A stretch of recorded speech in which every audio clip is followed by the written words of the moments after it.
Dobré ráno, dámy a pánové. Já bych vás rád přivítal na dnešním webináři s profesorem Stevem Thomasem, který se bude zabývat kritickým pohledem na vládní předpoklady o ekonomické návratnosti projektu výstavby nového bloku v Dukovanech. V první řadě bych chtěl poděkovat nadaci Heinricha-Boa, která tento webinář spolu organizuje, a jako první krátké úvodní slovo bych poprosil zástupce nadace Heinricha-Boa. Tak dobré ráno všem. Já jsem Žaneta Gregorová a v pražské kanceláři Heinrich-Bo mám na starosti projekty týkající se ekologie.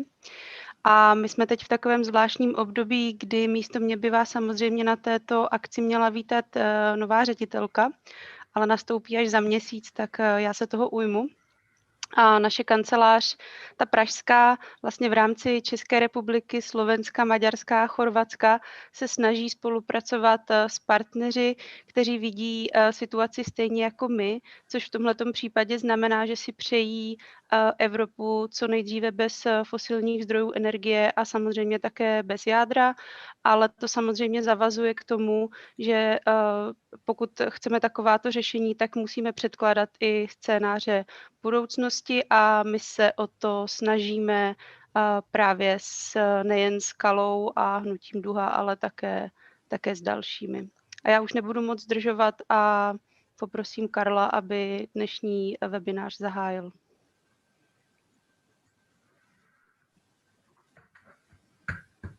Já jsem se tady ještě nepředstavil, mé jméno je Karl a pracuji v Hnutí DUHA na klimatických a energetických kampaních. Jsem velmi rád, že pozvání na dnešní webinář přijal pan profesor Steve Thomas z Greenwich univerzity, jeden ze zkušených expertů na ekonomiku jaderné energetiky. A myslím, že někteří z vás jste se s profesorem Thomasem již setkali, protože přednášel i v České republice. Myslím, že i jeho práce, které publikoval, vypovídají o tom, že v tématu patří opravdu ke špičce. Chtěl bych ještě říct několik úplně základních organizačních pokynů. Během prezentace pana profesora můžete klást otázky formou question and answers. Máme na to ikonku ve spodní liště. A v končení prezentace se pokusíme na většinu, nebo pokusíme se odpovědět na všechny. Kdyby se to nepovedlo, tak aspoň na většinu, a pak bychom se domluvili, jak naložíme s tím zbytkem. Čas máme zhruba, takže já doufám, že se nám povede ty otázky odpovědět jich co nejvíc. Ještě bych poprosil o několik slov Edvarda Sekvence ze sdružení a už předáme slovo panu profesoru Thomasovi. No, já děkuju. Mé úvodní slovo je jenom takové zarámování té následující přednášky nebo vhledu profesora Thomase. Jak asi mnozí z vás víte, právě v této chvíli, možná, že už došlo k vyvrcholení, ale nevíme, probíhá ve sněmovně třetí čtení zákona, který někdo říká lex Dukovany, někdo už dokonce lex Rosatom, ale krycím názvem Ministerstva průmyslu a obchodu je to zákon o opatřeních k přechodu České republiky k nízkouhlíkové energetice. Ten zákon řeší pouze veřejnou finanční podporu pro nové a v této chvíli jenom velké jaderné reaktory, hlavně tedy pro ten dukovanský, který je připravován.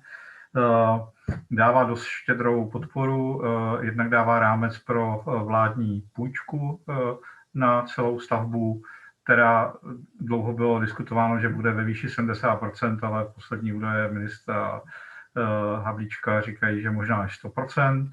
Po dobu stavby bezúročná, poté, až se začne splácet po dokončení stavby, tak velmi nízkoúročená. Čili to je jedna ta veřejná podpora, kterou stát chce pro ČEZ dát, a ta druhá, protože to by nestačilo, je garantovaná výkupní cena veškerá veškeré elektřiny vyrobené v tom novém jaderném reaktoru přes státem vlastněnou společnost a ji udá na burze a ty ceny elektřiny nebo ten příplatek za cenu elektřiny se potom rozpočte do cen elektřiny všem spotřebitelům. Jestliže zákon říká, že to je na 30 let tato smlouva s možností prodlužování o 10 let až do konce životnosti jaderného bloku, tak nyní už uvažují, že by to mohlo být rovnou v té smlouvě dáno na 60 let, čili vlastně na celý provoz těch Dukovan. A jen tak se chtějí dostat na proklamovanou cenu 50 až 60 eur za megawatthodinu. A nyní se právě podíváme na to, jestli to je vůbec reálné a jak moc reálná je ta výše investice, kterou ministerstvo i ČEZ udávají někde i na jenom 160 miliard korun za ten 1200 megawattový blok. Ještě tam jedna míra veřejné podpory, kterou dneska rozebírat úplně nebudeme, ale to je ta opce odkupu, že když se něco nepovede v různých etapách přípravy projektu, tak všechno převezme na sebe stát, všechny budoucí závazky, rizika, dostavbu, tehdy už to bude dostavba, by přebíral stát. Čili otázka zní, jestli Dukovany za každou cenu a za takovou cenu, jakou nám stát nabízí. Potřebujeme celkovou transformaci energetiky, to není jenom o jednom jaderném reaktoru, to je o zásadních investicích do energetické efektivity, do přeměny elektrárenství, kdy budeme ukončovat a potřebujeme rychle ukončit spalování uhlí. Je to velká investice do rekonstrukce teplárenství, potřebujeme znovu rozběhnout výstavbu obnovitelných zdrojů energie a tam se potom bude počítat, kam která miliarda korun padne, zda bude neefektivně utracená nebo bude nějak efektivněji, než je ten nový reaktor v Dukovanech. A to bylo mé zarámování a teď už bych dal slovo dál.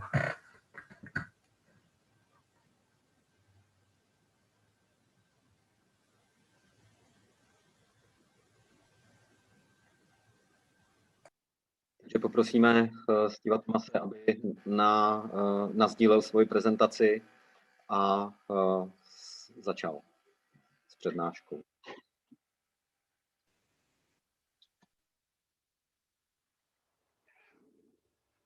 Thank you.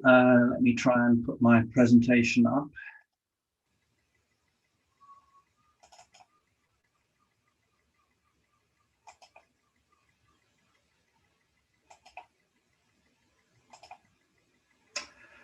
Right, I hope you can all see the slides now.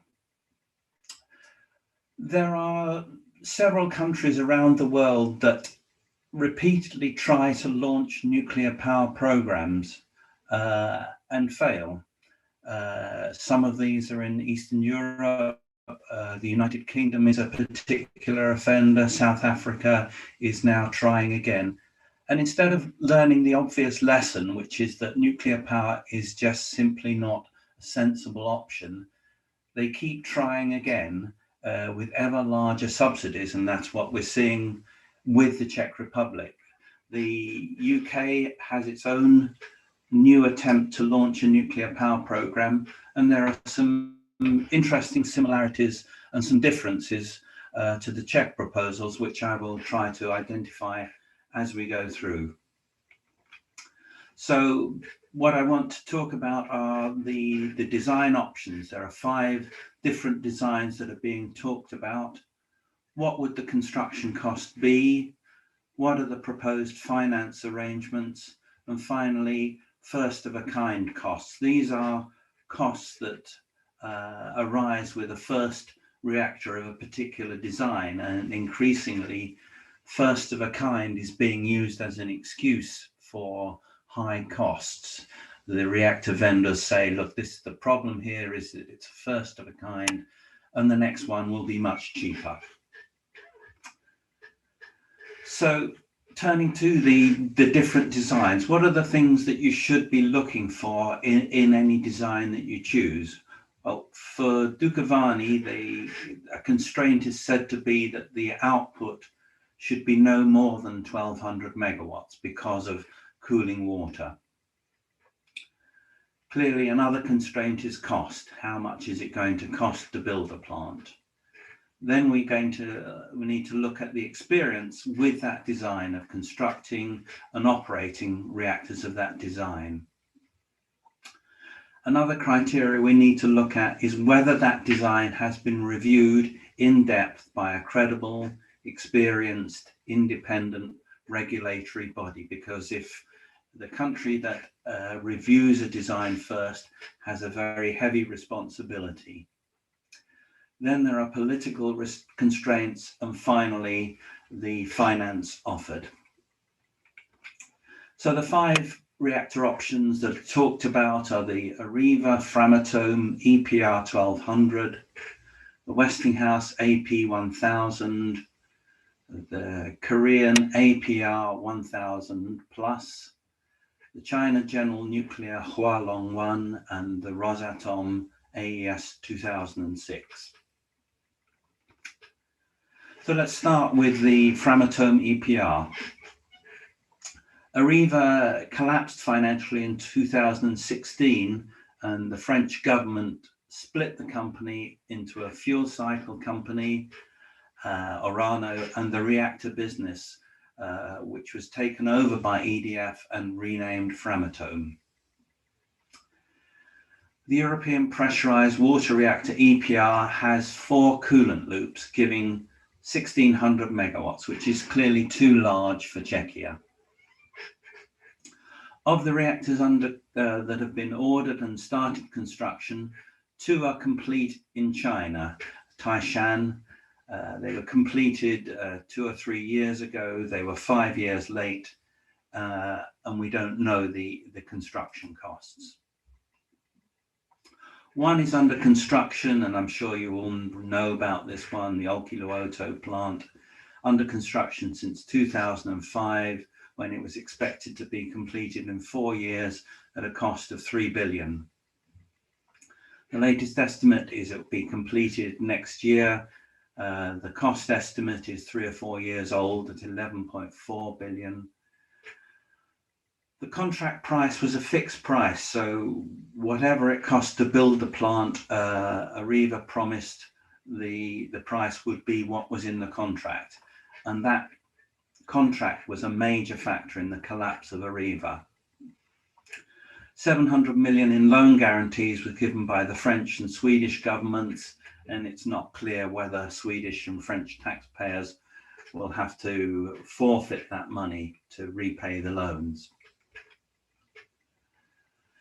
1 is under construction in France, Flamanville. Again, you probably know this one. It's been under construction since 2007, when it was expected to be completed in 2012 at a cost of 3.2 billion.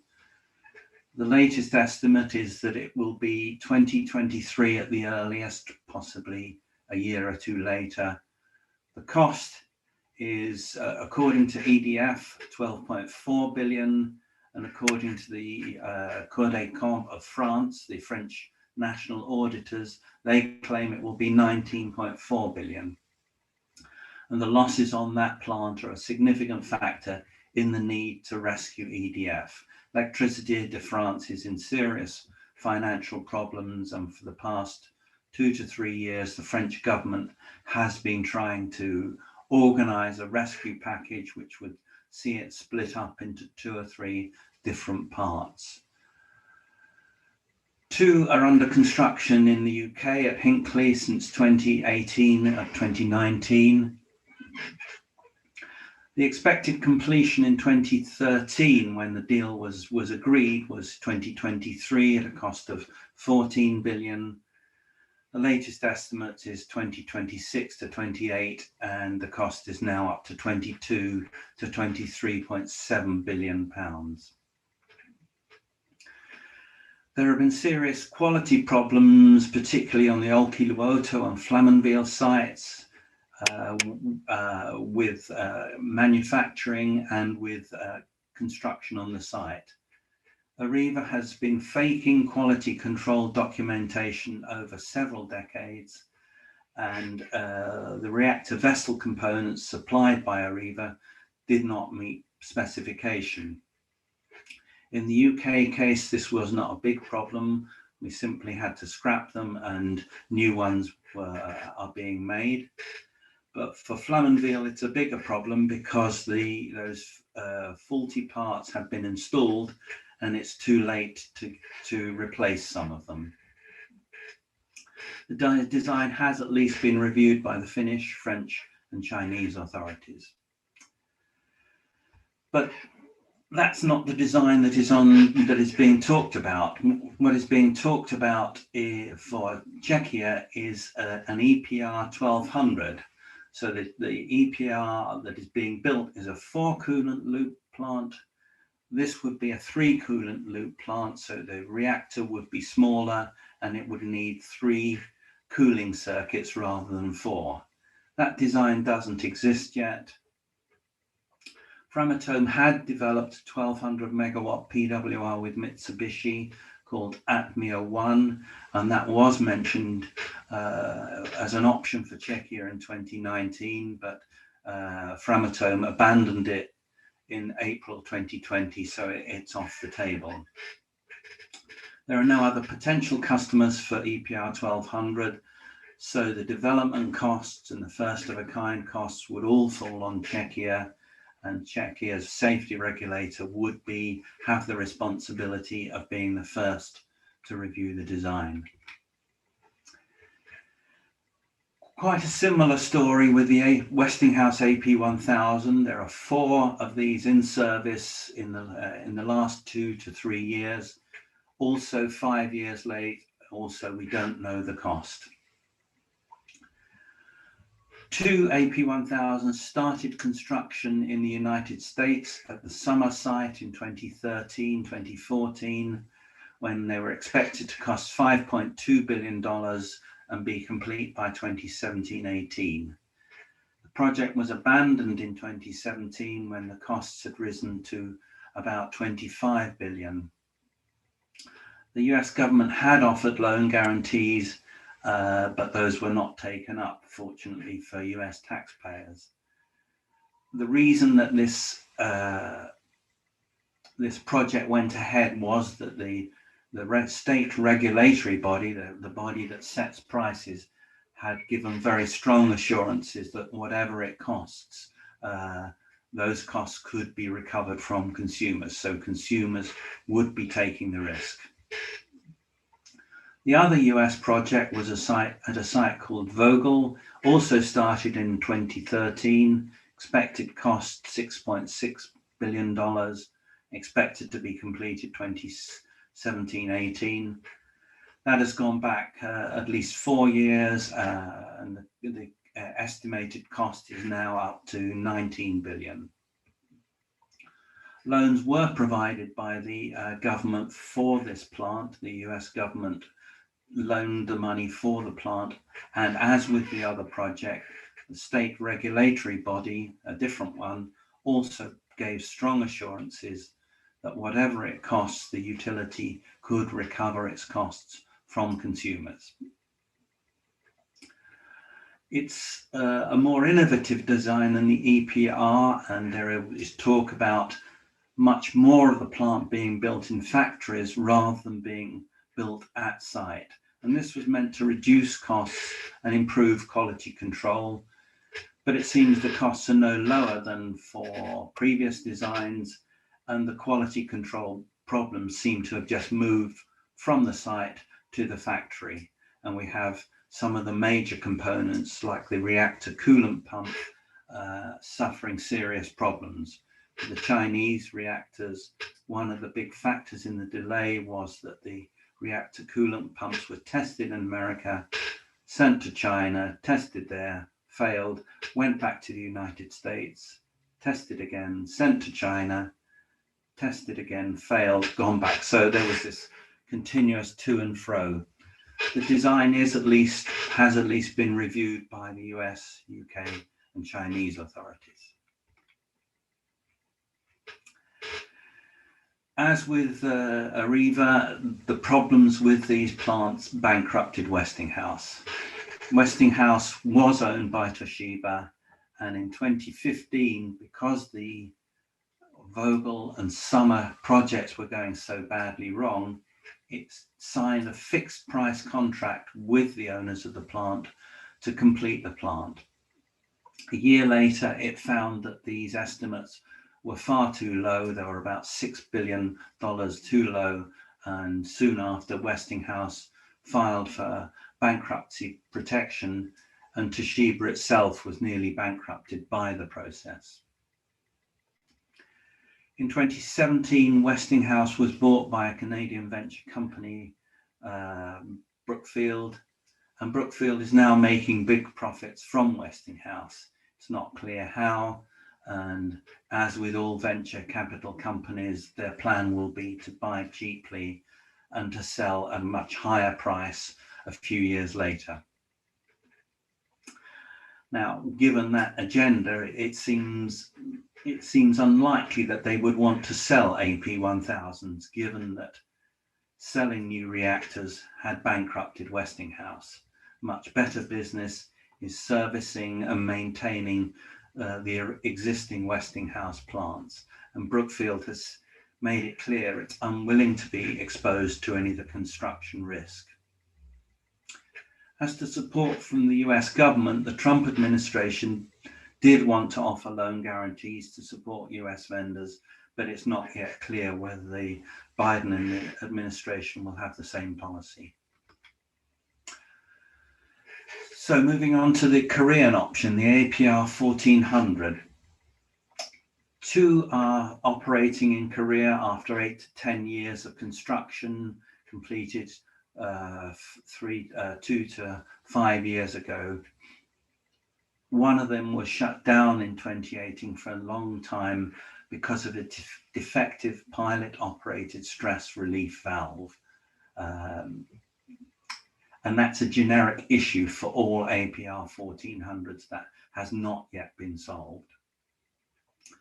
Two are under construction in Korea since 2012. They're said to be nearly complete, and they're about 3 to 4 years late. Two more started construction much more recently, and those are already 2 to 3 years late. Four are under construction in the United Arab Emirates at the Barakah site since 2012-2015. The first started testing in about December of last year. It's 4 years late, and the initial testing has gone very badly. A big problem for the Korean option is that a large-scale quality control falsification was discovered in 2012, and that was one of the main factors delaying the completion of the 4 plants that are complete or near complete, because all suspect components had to be replaced. Pilot operated stress release valve is safety critical, and it's not yet clear if that problem has been solved. The design has been reviewed by the US and Korean authority. The UAE bought the reactors, signed the contract before it had a safety regulator, so it clearly wasn't reviewed there. The big problem, there are 2 big problems with the Korean design. The first is that all the plants that have been built so far don't meet European safety standards. It has no aircraft crash protection. Since the 9/11 attack, all new reactors in Europe and the United States should have a hardened outer shell so that they would survive impact of a large-scale airliner, and they have no core capture. And the design was described in 2010 by the chief executive of Arriva and Leversion as like a car bag without airbags and seatbelts. A European version of the design is said to be under development with these additional aircraft protection and core catchers, but there are no customers, so whether Korea is putting serious money into that design is not clear. But the APR 1400 is too big for Czechia, so as with the Framatome option, the APR 1000 is being proposed. It does not exist. It would be a scaled down version. There are no other potential customers for a design like that. So again, the development and first of a kind costs would all fall on Czechia, and Czech's safety regulator would be the first to review the design. There is a Chinese option, the China General Nuclear Hualong 1, and there is a question mark about whether that will be allowed to bid. There are actually two versions of the Hualong 1, the CGN version and a slightly different version by the China National Nuclear Corporation. The number of safety systems is different, and the design is still evolving. About 4 or 5 of each are being built, and each one is a development of the previous one. The CGN version, there are 5 under construction, two since 2015, and those should be nearly complete now, but we don't know if they are. 3 in the last couple of years. None is yet operating, so we don't know how long they will take to build. We don't know what the costs are, and we don't know what their reliability will be. One positive feature is that the CGN design has been under review in the UK for 4 years, and that review is said to be nearly complete. There is a proposal for CGN to build 2 reactors of this design at a site in the UK. But as with Czechia, there is concern about buying large strategic items like a nuclear reactor from China, and it may well be that the project to build the CGN design in the UK will collapse. Finally, the Rosatom AES 2006. Again, as with the Chinese, there are 2 options. And there is also the question mark about whether a Russian design would be allowed to bid. There are significant differences between the 2, and the St. Petersburg version seems the more likely one. It seems to be one that's being offered to European customers. One of the St. Petersburg design is complete since 2018. It had poor reliability in the first year, and the second one is said to be nearly complete. Both are about 5 years late. 2 more are under construction in Belarus. One has reached the testing phase. One is still under construction. Both are 3 years late, and there have been serious quality control problems with that, not least that for one of the reactors, Rosatom dropped the reactor vessel and had to replace it. There are orders for the St. Petersburg design for Finland, Hungary, and Egypt, and the design is under review in Finland and Hungary. And one of the big factors delaying particularly the Finnish project, but also the Hungarian project, is that the regulatory review, the safety review, is taking much longer than expected. The Moscow design, also 3 to 5 years late, also relatively poor performance in the first year or 2. 2 are under construction in Turkey, and 2 more are on order. There are serious quality control problems there. 2 are under construction in Bangladesh. Those are 2 years late. The only experience of safety review outside Russia is Turkey, and the Akuyu plant being built there will be the first built by Turkey, so the Turkish regulator is not an experienced regulator. So what would the construction cost be? That's clearly the most important issue from an economic point of view. And first thing to say is that all the costs that I have mentioned so far are in what are called overnight costs. And the overnight costs are the costs as if it was built overnight, with no interest costs at all during the construction period. And because reactors are so expensive and take so long to build, those interest charges are very large, and EDF has estimated that the interest costs more than double the total construction costs. So if we look at the overnight costs, if you're financing the plant, those finance costs will double the cost of the reactor. Costs do vary from project to project because of local conditions. Different sites have different cooling water, different seismicity. Different countries have different regulatory requirements. Every country has its own set of requirements. Currency exchange rates go up and down. Different contract dates leads to different inflation. We don't have any reliable cost information from Russia and China, and any data that we have from Korea, and I'm not convinced it's reliable, is for a design that needs very expensive upgrades for it to meet the standards needed for Europe. One of the attractive options is to take the risk of construction cost away from the company buying the plant and put it on the reactor vendor. And lots of people talk about going for turnkey contracts, fixed price contracts.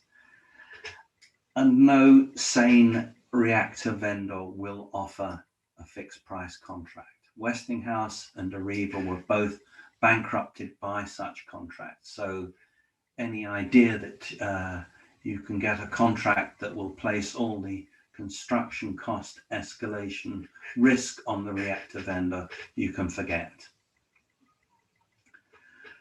Bid prices are a poor guide to actual prices because all projects in countries that do provide reliable prices have gone horribly wrong, and the actual price has turned out to be much, much more than the contract prices. The contract prices are increasing in real terms. In other words, the cost of a nuclear power plant is going up in real terms. So the Olkiluoto and Flamanville EPRs, the contract price was about 3 billion euros per reactor. For the same design at Hinkley, 6 to 7 years later, the cost had gone up to 8 billion euros. And as we know, that cost has continued to go up.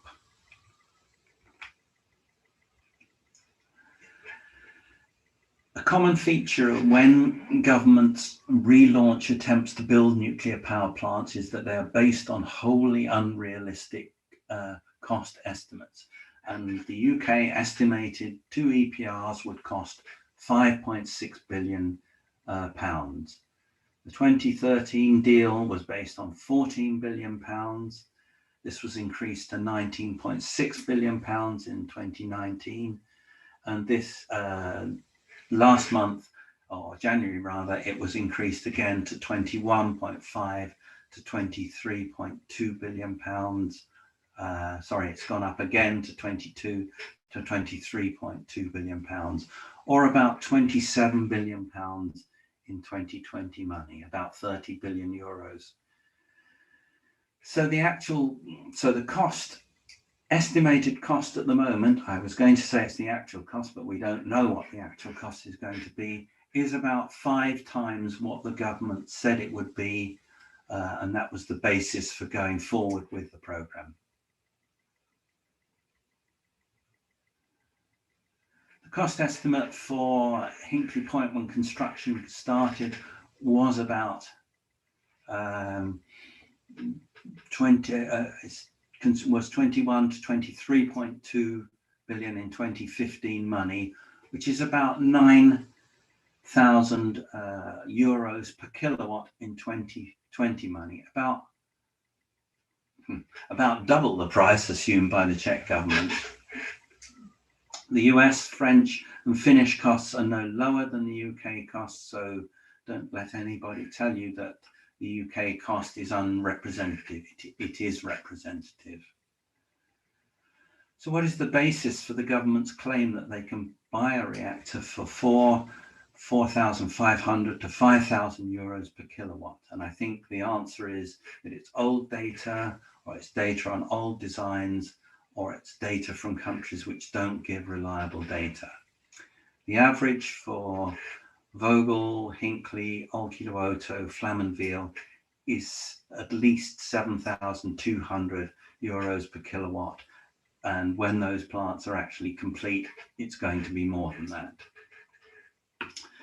The problem, as the UK has found, is that even when it's found out that the whole basis, the assumptions behind the program are found to be wrong, it's politically difficult to back out of the project when costs rise. No government likes to say, sorry, we got it completely wrong, we've wasted your money, we'll abandon it now before we waste any more money. They prefer to go ahead and complete the plant and then quietly forget the rest of the program. What about the experience from Korea? The United Arab Emirates project attracted a lot of interest because the price offered by Korea was so low, $3,600 in 2010 prices, or about 4,000 euros in 2020 money. What is not clear from that price was it deliberately below cost? Was it an attempt by Korea to enter the reactor export market by offering a plant very cheaply, and once 1 or 2 reactors had been sold, other countries would feel more confident about buying Korean reactors? We don't know what the actual cost is going to be, but the project is 4 years late, so the costs are certainly going to be a lot more than were expected. What about the experience from Rosatom? We don't have any completion cost estimates, and we don't have any reliable information from Russian projects, but most Rosatom exports are based on Russian loans, typically at 3 to 4% interest rate, which would pay for about 80 to 90% of the project. So we can at least deduce the cost estimates when the deal was signed. The project for Turkey, AQU, was signed in 2010 at a cost of about $5.5 billion per reactor. But the project is owned by Rosatom, so there is no reason for them to admit the costs are actually going up, although clearly they are. Bangladesh, the project was signed in 2013 for $4 to $6 billion per reactor. The POX project in Hungary, $6.7 billion per reactor. The Hnutí one signed a year later for 7 to 7.5, and the Egyptian project signed in 2016 for about $7.4 billion. So you can see the picture is of one of rising costs, of delays, and the costs now seem to be rather similar to those of Framatome and Westinghouse projects. So any assumption that Rosatom reactors would be cheaper is simply wrong. What about finance? And finance has been the biggest stumbling block for most nuclear projects, because nuclear projects are almost always late and over budget, and their kilowatt hour costs are higher than low carbon alternatives. They can't compete in the market, so a power purchase agreement is essential. You can't rely on the plant generating cheaply enough that it can compete against other vendors. So no financial institution will lend to nuclear projects unless those risks fall on somebody else.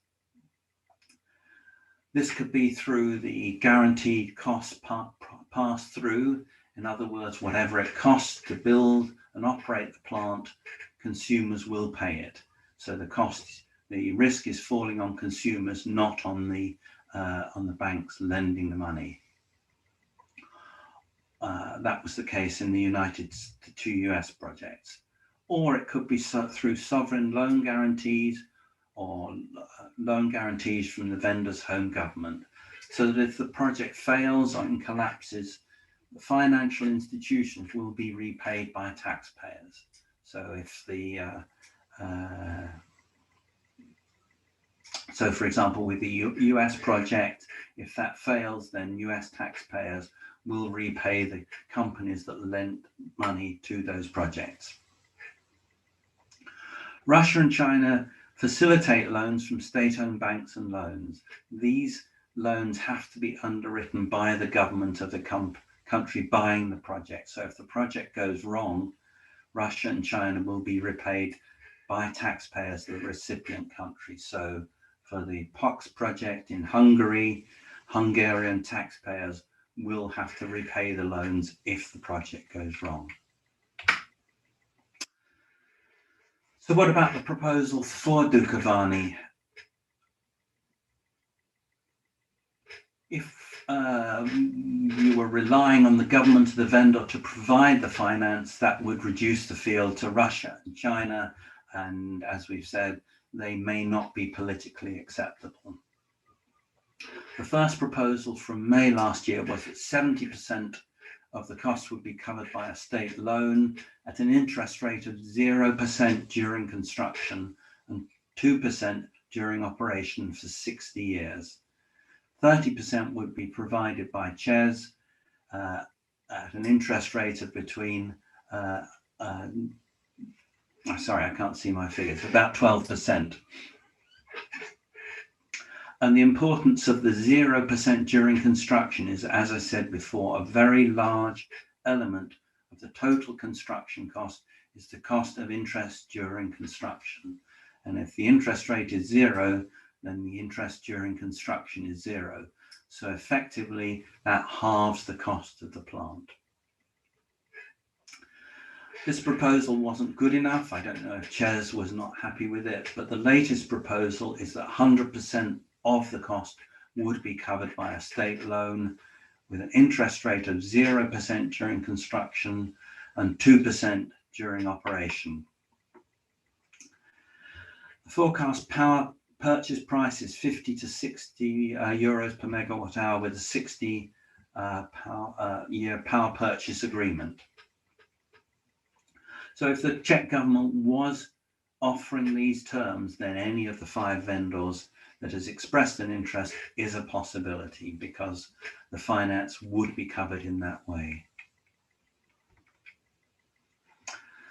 The problem, of course, is that these are massive subsidies and there is the issue of state aid. And the Hinkley Point deal was referred, the British deal for the Hinkley Point plant was referred to the European Commission Competition Directorate to determine if it represented illegal state aid. And the main concern was that Britain was offering Électricité de France loan guarantees. So 65% of the cost of the plant would be covered by loans guaranteed by British taxpayers. The European Commission said it was state aid and required that the fee for the guarantees be increased from 2.15% to 2.575%, which amounts to about £50 million. And in the context of a project costing about £30 billion, that was not a significant issue.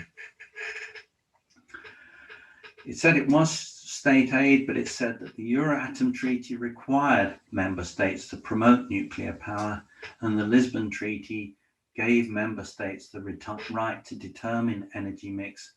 So blocking any nuclear deal would break those treaties. So the treaties had priority over the state aid legislation, and so while it was state aid, it had to be allowed.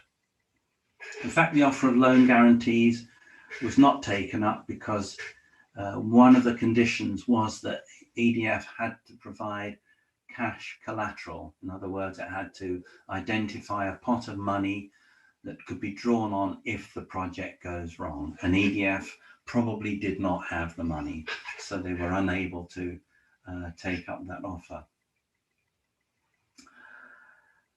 The state aid involved under either of the two Czech proposals is vastly more larger subsidy than the British proposal.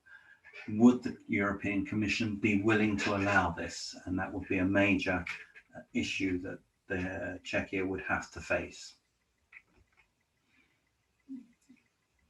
So who would bear the risk of the financing problem, financing model proposed? ČEZ does not seem to be willing to own the plant. Its cost of equity is its own money. So ČEZ could put its own money into the project, and that would effectively be money it would either be giving to its shareholders as profit. There are two main power purchase cost models. There is the cost plus model and the fixed cost model. The cost plus model, which was the one used in the United States in the Vogel and Summer projects, in other words, whatever the project costs, consumers have to pay, and is also proposed for the next project for the UK, the Sizewell project, would place all the risk on electricity consumers.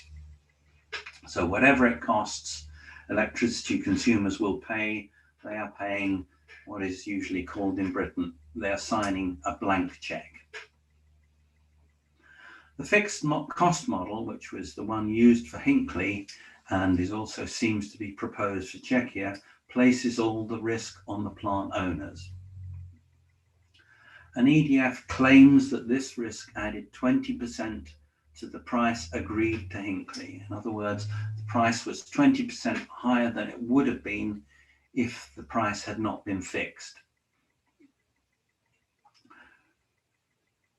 For the Czech model, if the government owned the plant, the risk would fall on Czech taxpayers. So the Czech people will pay one way or the other, either as taxpayers or as electricity consumers. First of a kind costs. And when vendors are selling reactors, they claim their technology is proven. But when costs start to go wrong, they claim it's because the reactor is first of a kind. And we're hearing that from Électricité de France with the Hinkley Point project, which, as I said, started at £14 billion and has already gone up about 60%, despite us being only in the early stages of construction. EDF claims Hinkley is a first of a kind, but there have actually been 4 reactors of the EPR design already under construction for more than 6 years when the order was placed.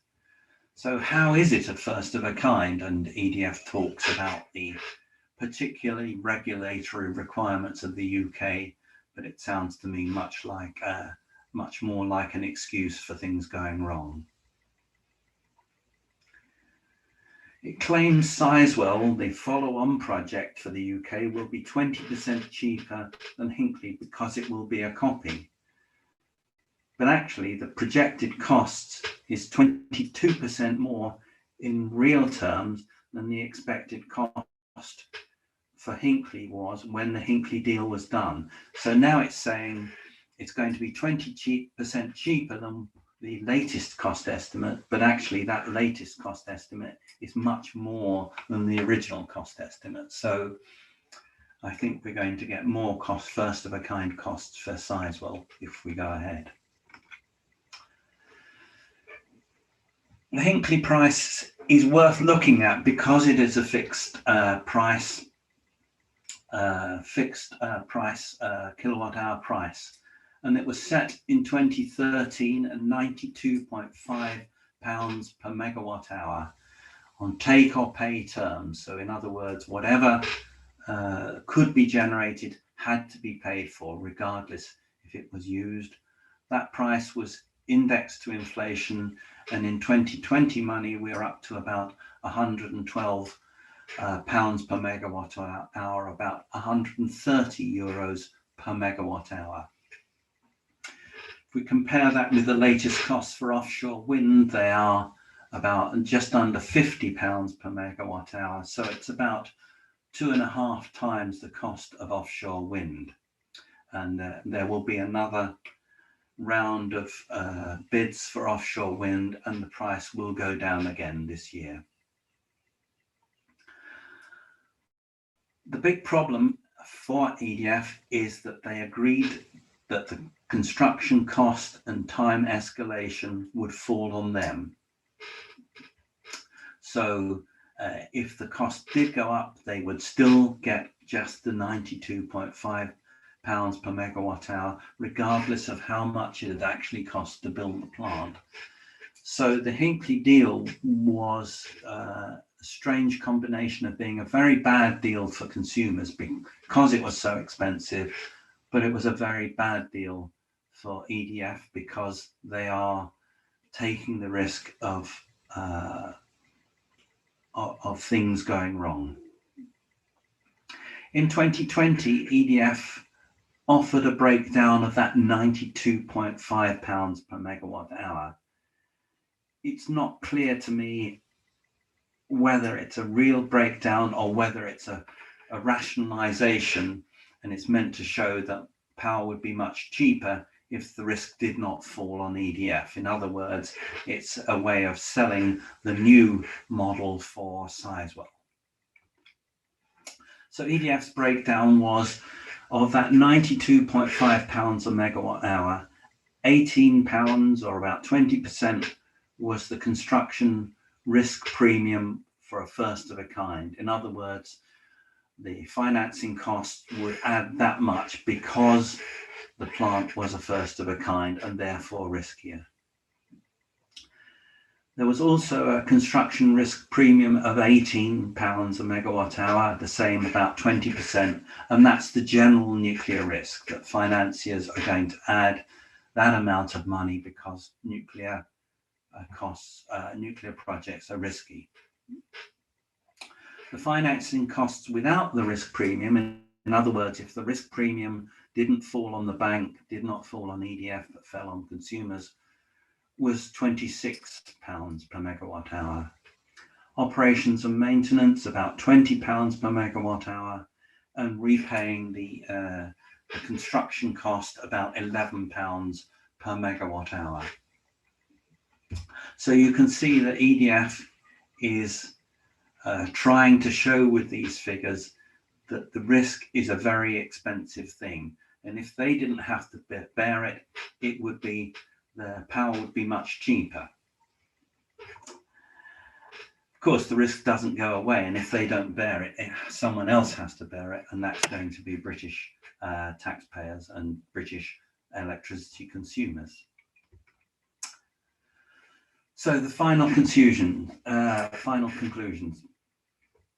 The 5 designs under consideration, none of them is at all attractive. 2 of them are completely untested designs that have not even been developed.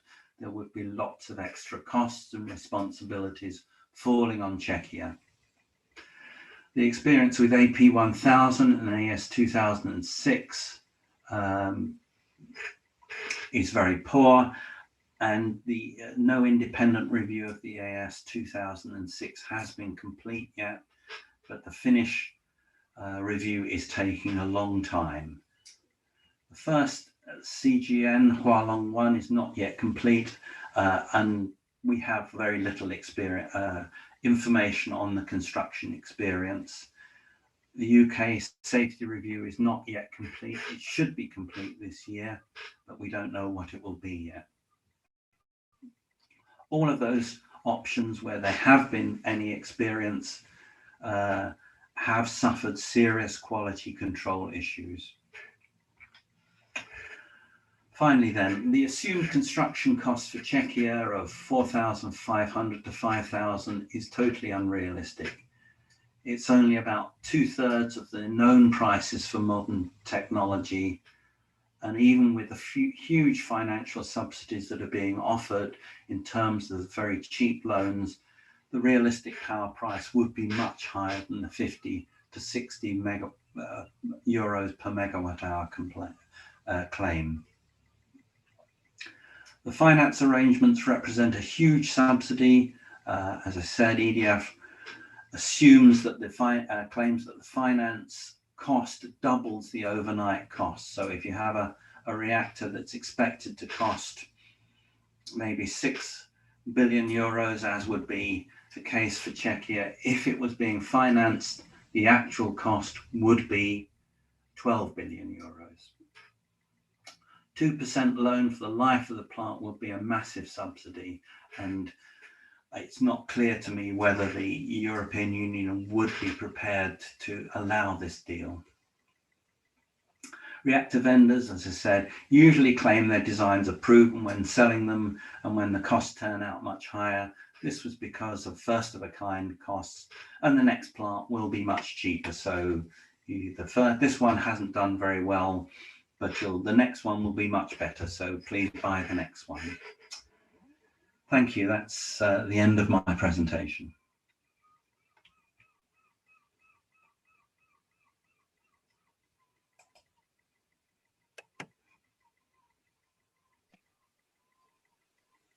Děkuji panu profesoru Tomasovi. A chtěl bych vás poprosit o otázky. Question and answers. Máme zatím jednu otázku, která se ovšem úplně této prezentace netýká. Nicméně poprosil bych Tomase, aby na ní odpověděl. Otázka je v angličtině, tak předpokládám, že ji může přečíst. Týká se malých modulárních reaktorů. Předpokládám, že Steve Thomas bude odpovídat z hlediska jejich ekonomické perspektivy.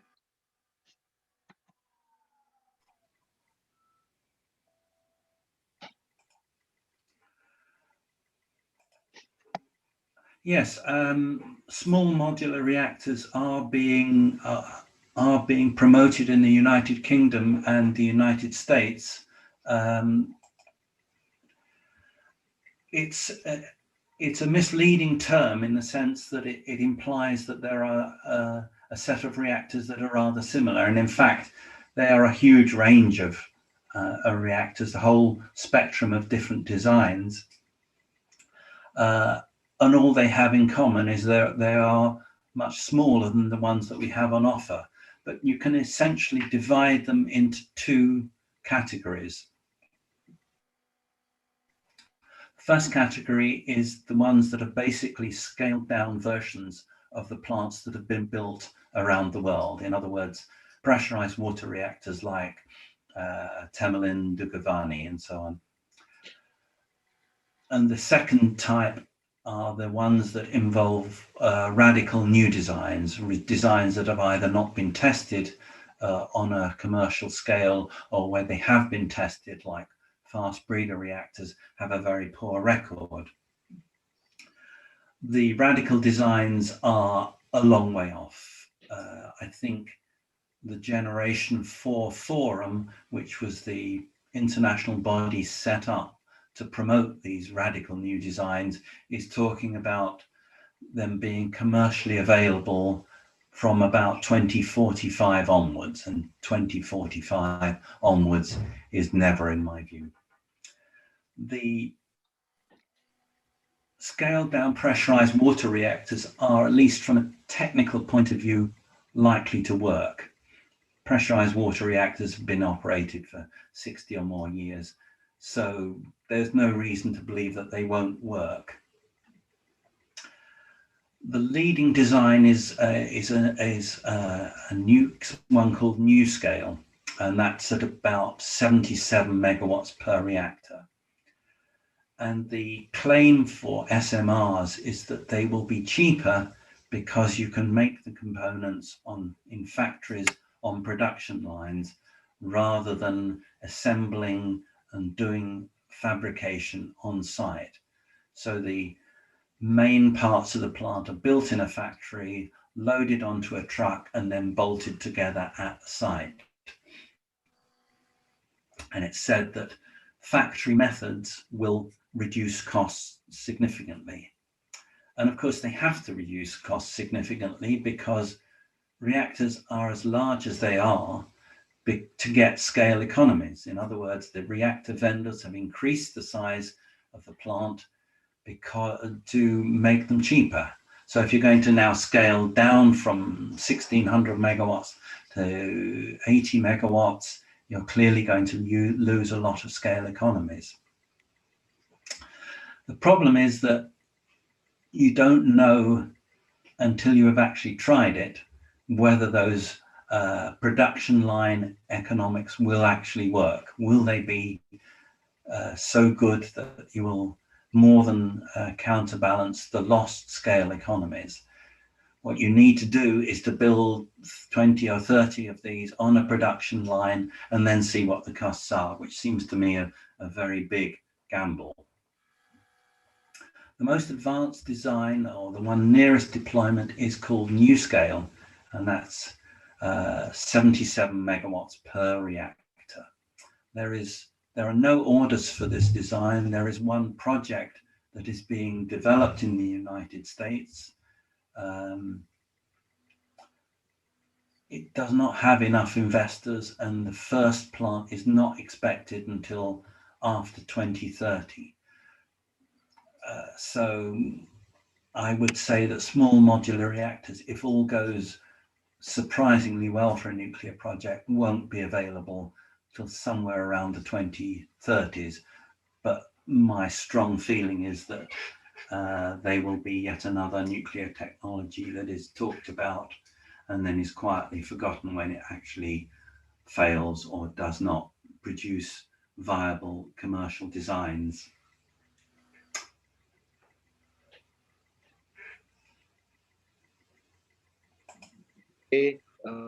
Já bych v otázce, která bude patrně stručná, bylo zmíněno srovnání nákladů Hinkley Point s větrnou elektrárnou. Vzhledem k tomu, že Česká republika je stát, nebylo by možnou nějakou srovnání s jiným obnovitelným zdrojem?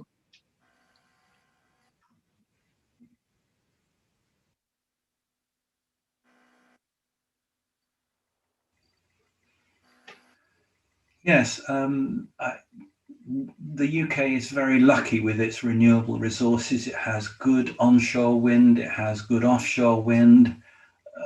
The solar is not as bad as most people think it is. It has biomass, it has potentially wave power, it potentially has tidal power. So UK is very lucky in that respect. All the emphasis is on offshore wind because onshore wind was banned by the British government from 2015 onwards. In other words, no new onshore wind projects were allowed after 2015. Onshore wind would be much cheaper even than offshore wind, because clearly building something in 30 meters of water is much more expensive than building something on land. That policy of banning new onshore wind projects has been reversed in the last couple of months, and I think it's highly likely that the UK will start to build much more onshore wind now, because it will be cheaper than offshore wind. Offshore wind is better in the sense that it's more reliable than onshore wind, but the cost per kilowatt hour of onshore wind is extremely low, and I think that will be the increasing part of the UK proposal. The thing about renewables is that every country has a different set of resources. So Britain's solar resource is not so good as say Spain or North Africa, but its wind resource is one of the best. So it's difficult to generalize with renewable resources. I think the one option that is always a good one, if not the best one, is energy efficiency. Energy efficiency, there are lots of cost-effective ways of reducing electricity demand, and unlike most low-carbon options, energy efficiency is going to reduce consumers' bills. So fuel poverty is a big problem in many countries. In the United Kingdom, I don't know if it is in Czechia, I suspect it is. If you can reduce electricity bills by energy efficiency measures targeted at low-income households, you not only reduce your emissions, you also solve a major welfare issue.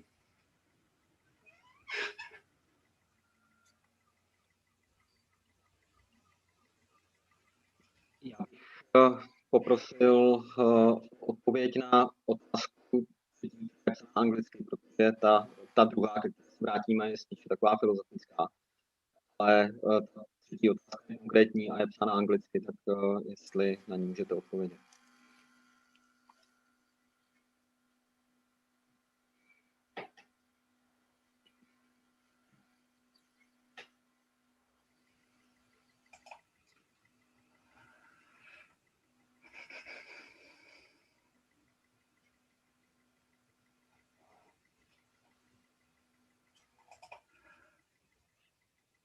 Yes, the finance proposal of 0% interest during construction and 2% afterwards would certainly reduce the costs, but you still have to remember that the 50 to 60 euros per megawatt hour cost is based on a wholly unrealistic construction cost estimate. I would suggest that the more realistic cost estimate would be at least 50% higher, and that would be reflected in a much higher electricity cost. I would think you'd be looking at maybe 90 euros per megawatt hour. So even with a huge subsidy in terms of finance, then I think you would still be looking at some very expensive electricity.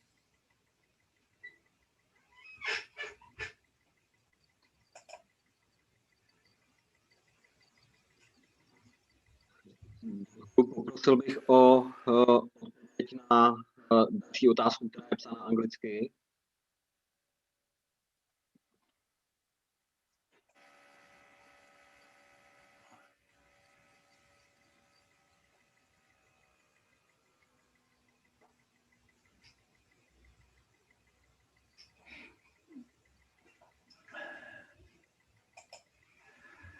Yes, this is this question of what do you do when the wind doesn't blow is a recurring question with the implication that if you have nuclear, you don't have that problem. But actually, low carbon renewables and nuclear are both inflexible sources, and you need something flexible to complement it. In the past, that would have been a gas turbine which could fire up very quickly to meet any shortfall in demand, in supply rather. When the wind doesn't blow or when nuclear power cannot fill the gap. And remember that nuclear power plants are designed to operate at the highest rating 24 hours a day. So there is no flexibility in nuclear power. The idea that it can load follow, I think, is speculative at best. So you have a problem whether you go the nuclear route or whether you go the renewable route of how do you fill in the gaps when either the renewables or the nuclear are not available to fill it. And it's a big problem. Battery technology is moving quickly. We are quite a long way away from the point where we need flexible technology. And in the interim, fossil fuel peaking plant operated for a few hours here and there is not going to be a big problem for emissions in the long term. You need to phase it out, but battery technology also demand side measures so that, for example, commercial and industrial consumers can be asked to reduce their demand when supply is tight in return for some financial incentives. That works very well at reducing demand when supply is there is a risk supply won't be sufficient. So there are options. It is the flexibility is an option, but nuclear is no better than renewables in terms of flexibility. The assured base load does not help, and especially if you're going to replace fossil fuel heating with electricity, you're going to get an extremely peaky electricity demand. Demand is going to be going up and down at a huge rate, and you will need a lot of flexibility.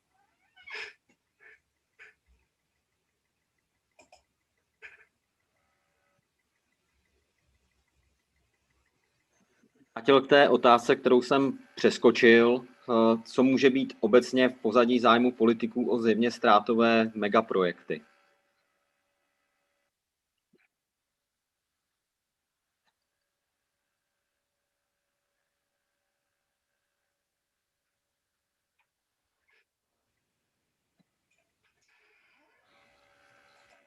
That is the question I always fear because I can't answer it. I do not understand why governments, when they fail, I mean, there is the old Einstein quote of doing the same thing and expecting a different result is the definition of insanity. Einstein didn't actually say that, but it's a good quote nonetheless.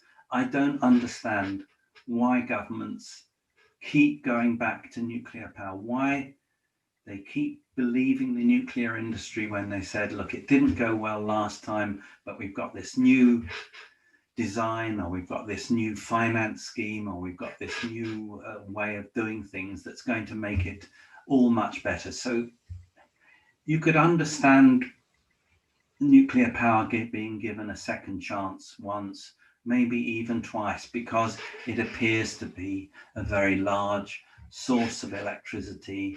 And if it was like any normal technology, costs would go down over time and performance would improve.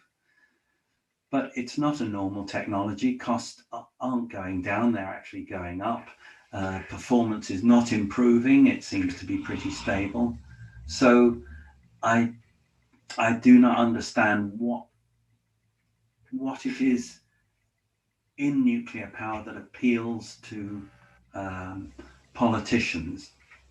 Some people argue that it's a military connection, and they argue that the UK wants nuclear reactors so it can keep on building nuclear submarines. I'm not convinced by that. I think that's a very expensive way to build nuclear submarines. And it certainly doesn't work for Czechia, which doesn't have a lot of nuclear submarines as far as I know. So other people talk about an influential lobby of industrial interests. In other words, the big companies have strong influence over politicians, so they go to them and they persuade them to spend money on these projects. But again, it doesn't seem to make sense to me. In Britain, we don't have any nuclear companies. We lost our capability to design nuclear power plants 40 years ago. We don't have companies that build components. So who is the lobby? Who stands to benefit from building nuclear power plants in Britain? Who stands to benefit from building nuclear power plants in Czechia? I don't understand it. So I'm sorry, that's a poor answer to a very good question. And it's a question that needs to keep being asked, because until we can find out why politicians keep wanting to give nuclear power another chance, we are doomed to repeating this process and of you having to listen to me every 3 or 4 years when a new proposal comes forward.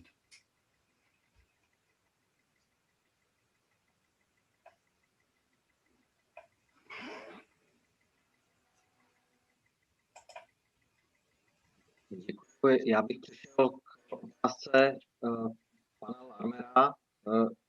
Někde v současnosti v provozu ekonomicky výhodný, cenově konkurenceschopný jaderný reaktor, který byl postavený v nedávné době.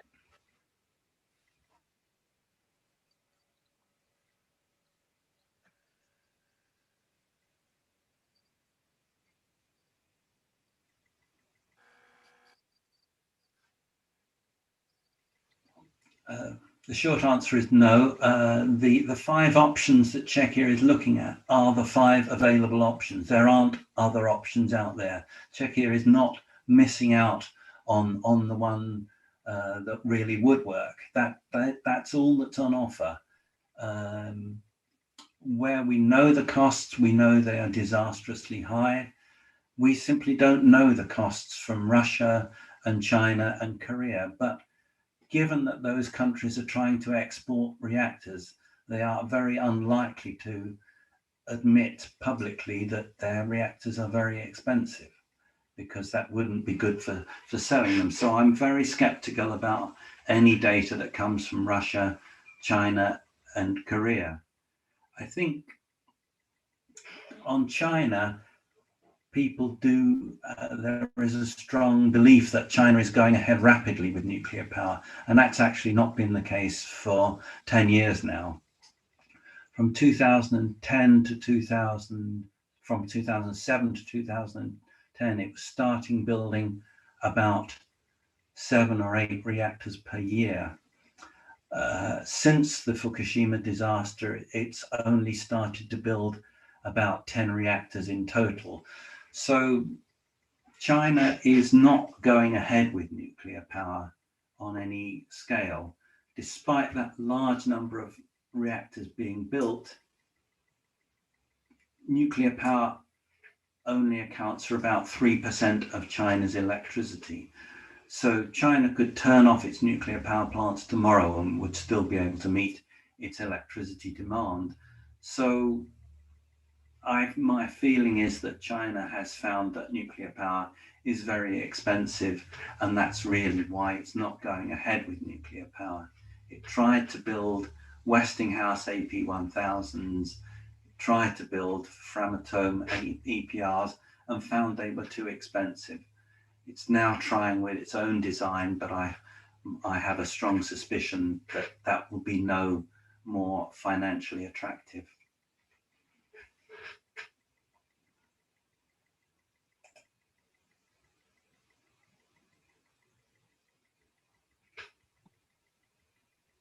Prosil, jestli byste mohl odpovědět na otázku pana Trumby, která je psána anglicky, takže ji nemusíme překládat.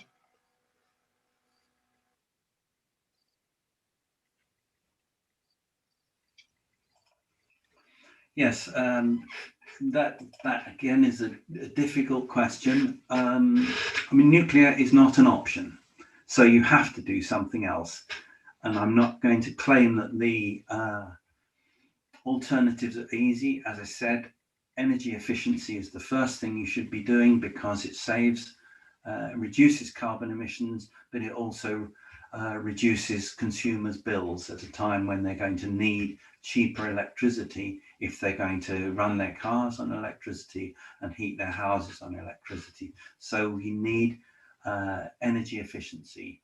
Renewables, again, each country has a different set of options. I don't know what the options on offer in Czechia are. I'm sure onshore wind would be a good option. I wouldn't like to say whether solar, how good an option solar is for Czechia. Biomass is another option. So that there are a number of options, but as long as you think that nuclear can save the day, then you will not be pursuing those options. And that's the problem that I always have with nuclear power, is not that it's going to go ahead, because it's not. It's the time you waste pursuing and the resources you waste doing it because you think it will work. It's time and money that you can't afford to waste in that way. You need to be looking at options that will work, not ones that have repeatedly failed, as nuclear power has done.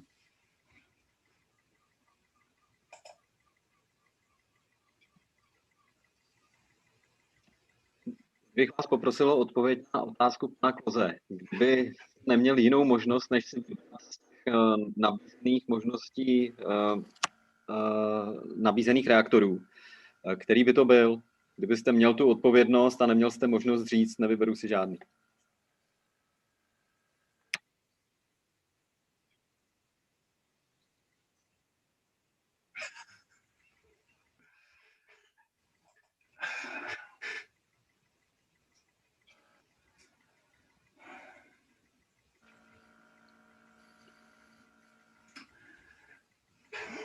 I think this is cheating. I would wait.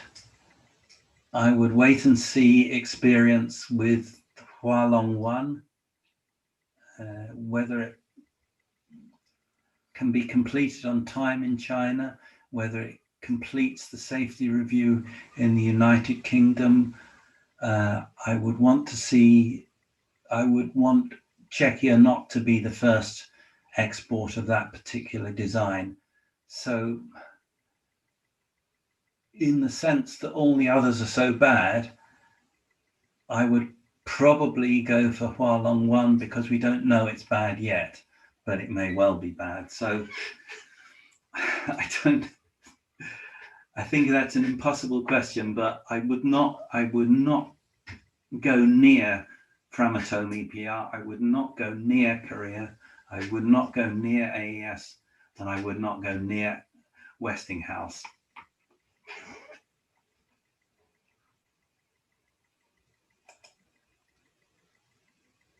Chtěl bych na odpověď na otázku pana Nováka, jestli dokážete z hlavy říct, jaká je cena větrné megawatt-hodiny po zahrnutí všech dotací.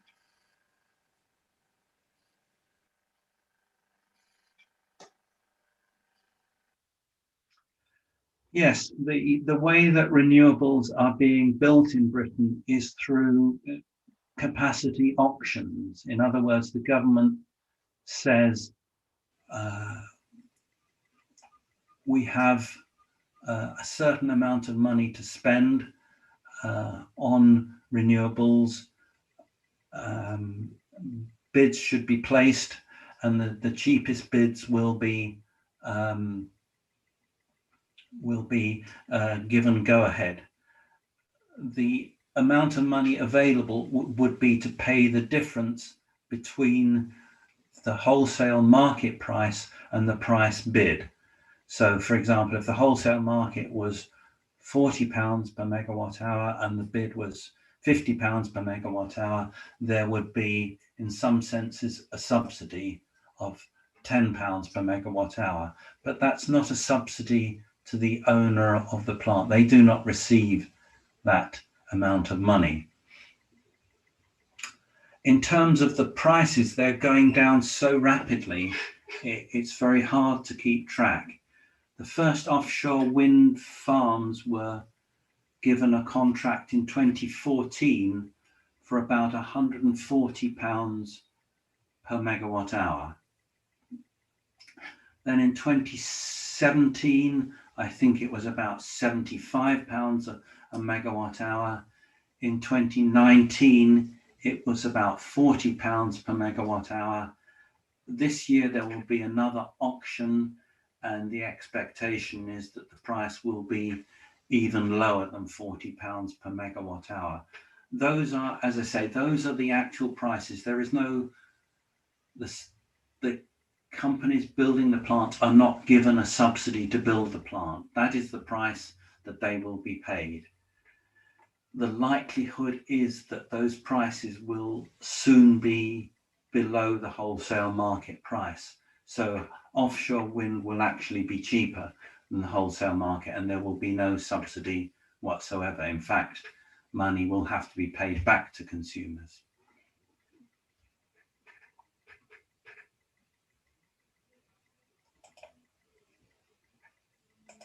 Děkuju. Já bych ještě poprosil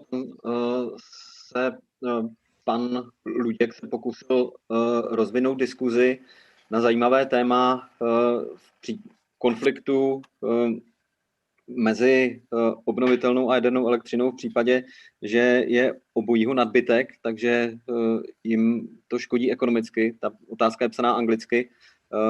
Jestli byste mohl zareagovat nebo tuhle debatu, do této debaty vstoupit. Right. I'm sorry, I'm just reading the question. Okay.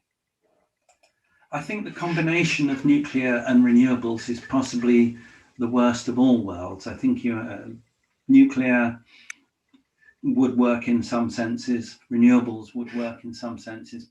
Putting them together would be the worst of all worlds. Sorry, let me look at the.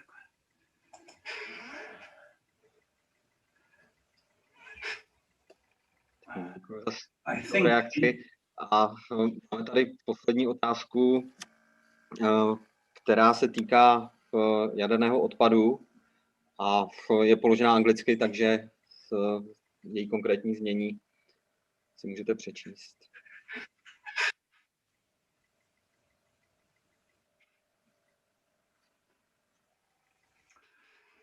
Right. Waste disposal and storage and decommissioning of completed of closed down nuclear power plants has in theory been paid for a long time. In practice, since we are so far away from doing anything on waste, and the latest proposal from the British government is that the facility which we would finally dispose of high-level waste would not open till 2075. In other words, more than 50 years forward. We simply don't know what the costs are. Nobody in the world has disposed of waste, so the costs are simply unknown. We can guess at it, but that's all that it will be. The costs of storage are significant, but probably less than final disposal. Insurance of the nuclear facilities, well, the only insurance that an owner of a plant has to have is for the plant itself, not for the damage it can do. Under the Paris Convention or the Vienna Convention or national laws, owners of nuclear power plant are not liable for the damage an accident would cause outside the plant. All they are insured for is the loss of value of the plant due to the damage. So there is no insurance, and if they tried to get insurance, they couldn't get it, or if they could, it would make the economics of nuclear power even worse than they already are. Are they reflected in current prices of electricity or not? No, I don't think they are reflected in the current price of electricity. The British government said that of the £92 per megawatt hour cost of Hinkley Point power, only £2, so 2% of that price, would go to decommissioning the plant and disposing of the spent fuel that would arise from its operation. I don't think that is realistic.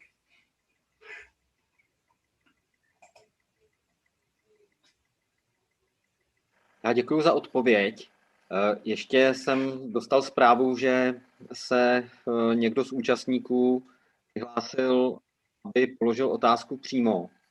Tak já myslím, že ještě jsme celkem v čase a prosím, jestli teda můžeme tohoto účastníka dát mu slovo. Já to sám udělat nemůžu. To pan Duděk může sám se přihlásit, odblokovat to zatlumení zvukové. Jestli tu je s námi. Duděk. Má vypnout mikrofon?